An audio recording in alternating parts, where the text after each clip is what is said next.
എല്ലാവർക്കും സ്നേഹവന്ദനം. പ്രളയം കഴിഞ്ഞു.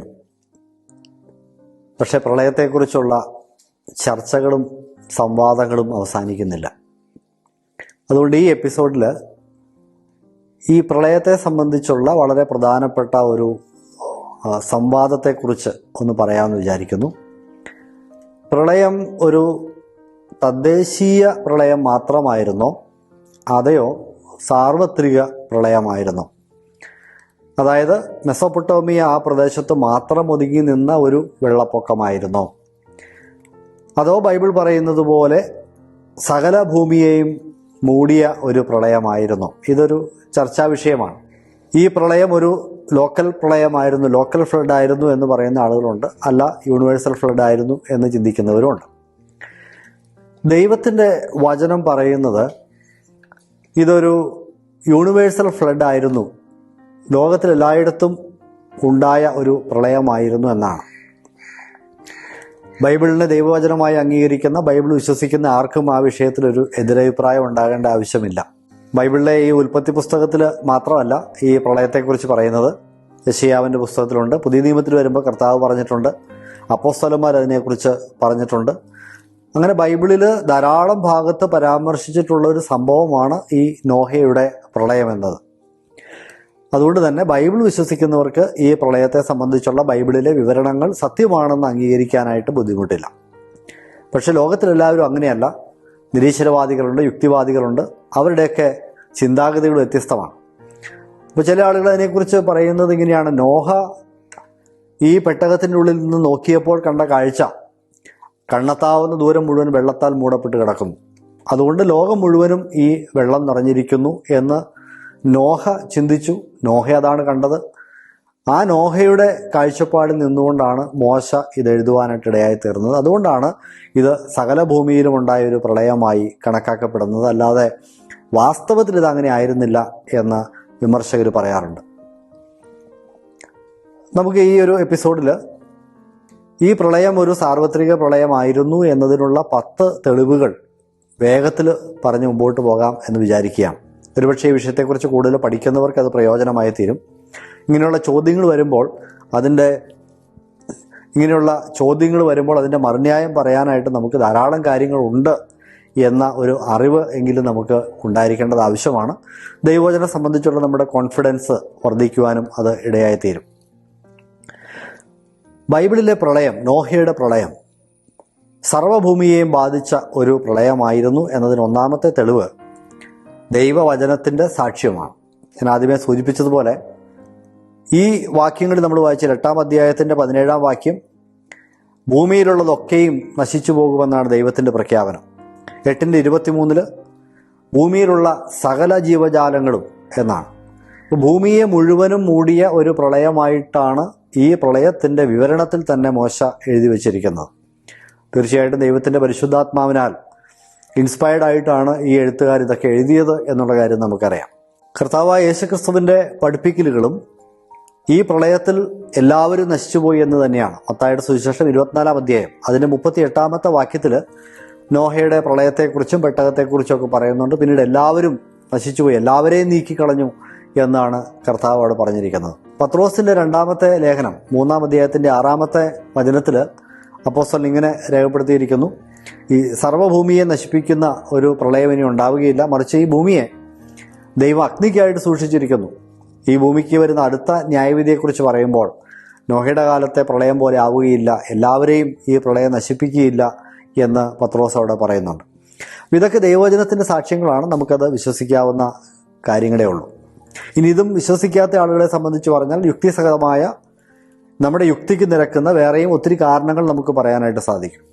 രണ്ടാമതായിട്ട്, ഒരു പെട്ടകത്തിൻ്റെ ആവശ്യം തന്നെ ഈ പ്രളയം ഒരു പ്രത്യേക സ്ഥലത്ത് മാത്രം ഒതുങ്ങി നിന്നൊരു പ്രളയം അല്ലായിരുന്നു എന്നതിനെ സൂചിപ്പിക്കുന്നു.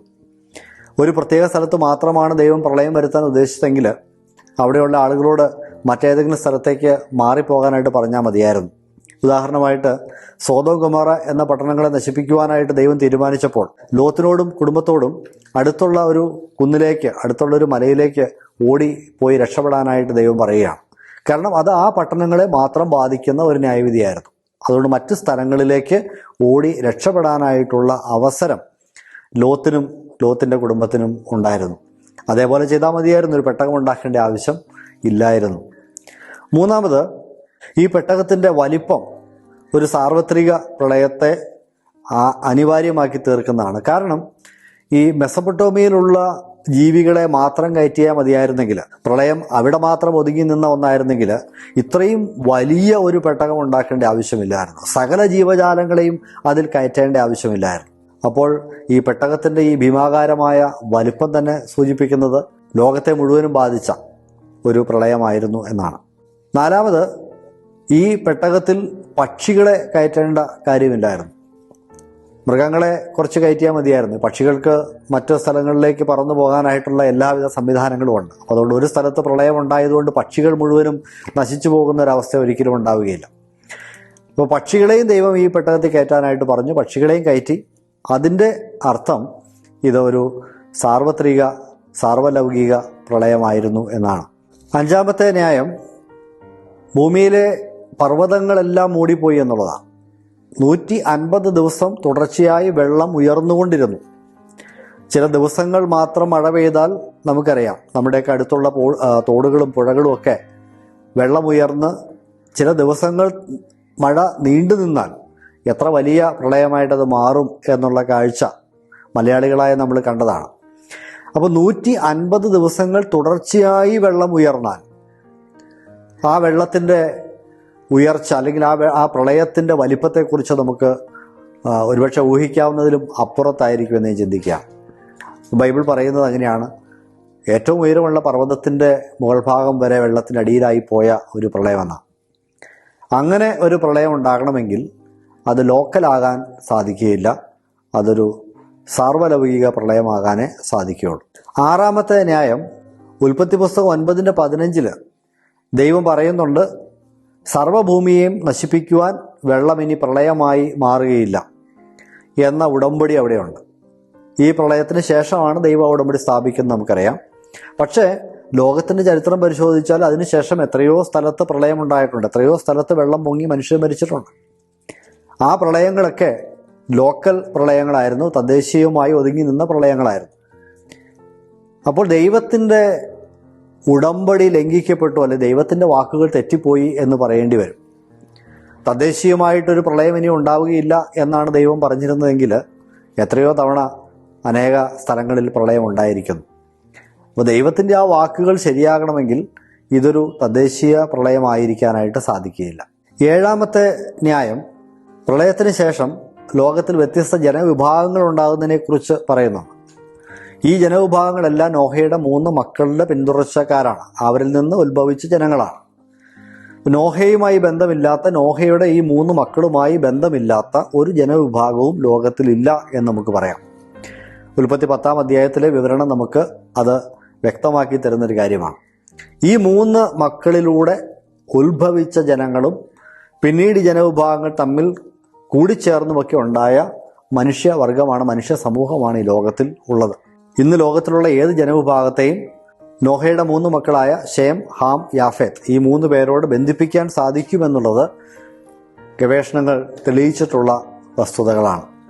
അപ്പോൾ ലോകത്തിലുള്ള ജനവിഭാഗങ്ങൾ മറ്റു ജനവിഭാഗങ്ങളും ഉണ്ടായിരുന്നുവെങ്കിൽ ഈ നോഹയുമായിട്ട് അല്ലെങ്കിൽ നോഹയുടെ 3 മക്കളുമായിട്ട് എല്ലാ വിഭാഗത്തെയും കണക്ട് ചെയ്യാനായിട്ട് നമുക്ക് സാധിക്കുമായിരുന്നില്ല, ആർക്കും കഴിയുമായിരുന്നില്ല. എട്ടാമതായിട്ട് വളരെ പ്രധാനപ്പെട്ട ഒരു ശാസ്ത്രീയമായിട്ടുള്ള തെളിവ് ഫോസിലുകളെ സംബന്ധിച്ചുള്ള തെളിവുകളും പഠനങ്ങളുമാണ്.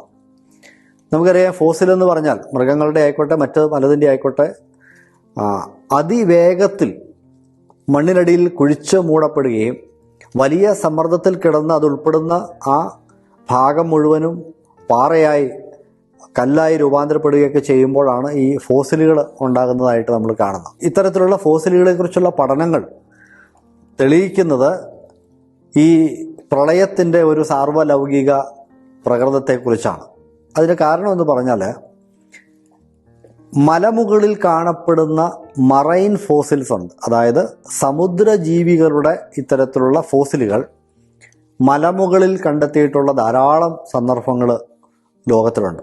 നമ്മുടെ ഹിമാലയത്തിൽ വരെ മറൈൻ ഫോസിൽസ് ഉണ്ട്. അതുപോലെ തന്നെ അമേരിക്കയിലെ കാലിഫോർണിയ എന്ന് പറയുന്ന സ്ഥലത്ത് വളരെ കിലോമീറ്റർ ദൂരത്തിൽ സമുദ്രജീവികളുടെ ഒരു ബെഡ് തന്നെ എന്ന് പറഞ്ഞാൽ അനേക ലക്ഷം സമുദ്രജീവികളുടെ ഫോസിലുകൾ ഈ ഉയർന്ന പർവ്വതങ്ങളുടെ മുകളിൽ ഇങ്ങനെ കിലോമീറ്റർ നീളത്തിൽ മണ്ണിൽ ഇങ്ങനെ അടിഞ്ഞു കിടക്കുന്ന കാഴ്ച, ഈ പാറകളിൽ കിടക്കുന്ന കാഴ്ച കണ്ടെത്തുവാനായിട്ട് ഇടയായി തീർന്നിട്ടുണ്ട്. അപ്പോൾ നമുക്ക് ചോദിക്കാനുള്ള ചോദ്യം ഇതാണ്, ഇതൊരു കേവലം ഒരു ലോക്കൽ ഫ്ലഡ് ആയിരുന്നെങ്കിൽ എങ്ങനെയാണ് ലോകത്തിൻ്റെ വിവിധ ഭാഗങ്ങളിലുള്ള വളരെ ഉയരമുള്ള പർവ്വതങ്ങളുടെ മുകളിൽ, ഹിമാലയത്തിൻ്റെ മുകളിലും അതുപോലെ കാലിഫോർണിയയിലുള്ള ആ പർവ്വതത്തിൻ്റെ മുകളിലുമൊക്കെ ഈ മറൈൻ ഫോസിൽസ് ഉണ്ടാകുന്നത്, സമുദ്ര ജീവികളുടെ അവശിഷ്ടങ്ങൾ കാണപ്പെടുന്നത് എങ്ങനെയാണ്? ഒന്നോ രണ്ടോ ഒക്കെ ആണെങ്കിൽ വല്ലോ പരുന്തോ കാക്കയൊക്കെ എടുത്തുകൊണ്ട് പോയി മലയുടെ മുകളിൽ വെച്ച് കഴിച്ചതാണെന്ന് പറയാം. പക്ഷെ അങ്ങനെയല്ല, ഇത് ഫോസിൽ ബെഡുകൾ എന്നാണ് പറഞ്ഞിരിക്കുന്നത്. പലതരത്തിലുള്ള ജീവികളുടെ ഫോസിലുകൾ നമുക്ക് കാണാം.